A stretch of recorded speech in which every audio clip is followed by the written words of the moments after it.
एक गांव में एक साहूकार रहता था। साहूकार के एक बेटी थी। वह हर रोज पीपल में जल चढ़ाती थी। पीपल के वृक्ष में से लक्ष्मी जी प्रकट होती थी और चली जाती।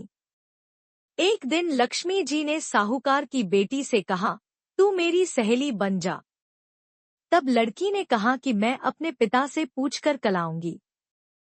साहूकार की बेटी ने घर जाकर अपने पिता को सारी बात कह दी। तब उसके पिताजी बोले, वह तो लक्ष्मी जी हैं। अपने को और क्या चाहिए, तू लक्ष्मी जी की सहेली बन जा। दूसरे दिन वह लड़की फिर गई।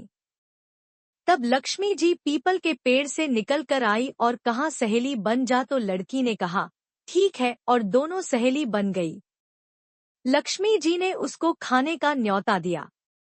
लड़की ने कहा, पिताजी से पूछकर बताती हूँ। घर आकर लड़की ने माता पिता को कहा कि मेरी सहेली ने मुझे खाने का न्योता दिया है।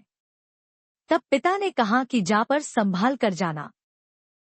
तब वह लक्ष्मी जी के यहाँ भोजन करने पहुँच गई तो लक्ष्मी जी ने उसे शाल दुशाला ओढ़ने के लिए दिया, रुपए दिए, सोने की चौकी, सोने की थाली में 56 प्रकार का भोजन करा दिया। भोजन करके जब वह जाने लगी तो लक्ष्मी जी ने पल्ला पकड़ लिया और कहा कि मैं भी भोजन करने आऊंगी। तो उसने कहा, आ जाना।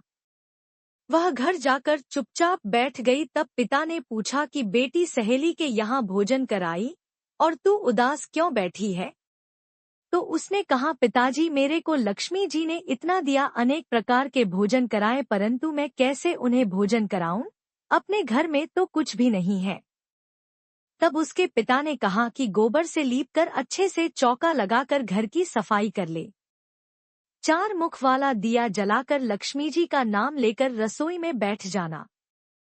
लड़की सफाई करके लड्डू लेकर बैठ गई। उसी समय किसी दूसरी जगह एक रानी नहा रही थी। उसका नौलखा हार चील उठा कर ले गई और उस लड़की के घर वह नौलखा हार डाल गई और उसका लड्डू ले गई।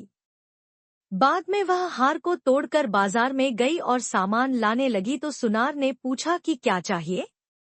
तब उसने कहा कि सोने की चौकी, सोने का थाल, शाल दुशाला, मोहर और सामग्री दे।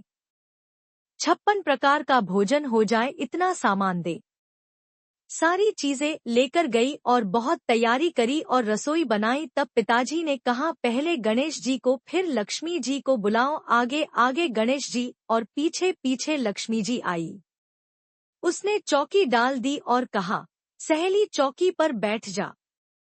जब लक्ष्मी जी ने कहा सहेली चौकी पर, तो राजा रानी के भी नहीं बैठी, किसी के भी नहीं बैठी। तो उसने कहा कि मेरे यहाँ तो बैठना पड़ेगा। फिर लक्ष्मी जी चौकी पर बैठ गई। तब उसने बहुत बहुत खातिर की। जैसे लक्ष्मी जी ने करी थी वैसे ही उसने करी। लक्ष्मी जी उस पर बहुत प्रसन्न हो गई। घर में खूब रुपया एवं लक्ष्मी हो गई। साहूकार की बेटी ने कहा, मैं अभी आ रही हूँ, तुम यहीं बैठी रहना, और वह चली गई। फिर वह कभी नहीं लौटी। लक्ष्मी जी इंतजार करती वहीं चौकी पर बैठी रही। उस साहूकार के घर से कभी नहीं गई, उसको बहुत दौलत दी। इसलिए कहते हैं, साहूकारों के घर में लक्ष्मी जी की विशेष कृपा होती है, क्योंकि लक्ष्मी जी आज भी वहां बैठकर अपनी सहेली का इंतजार कर रही हैं।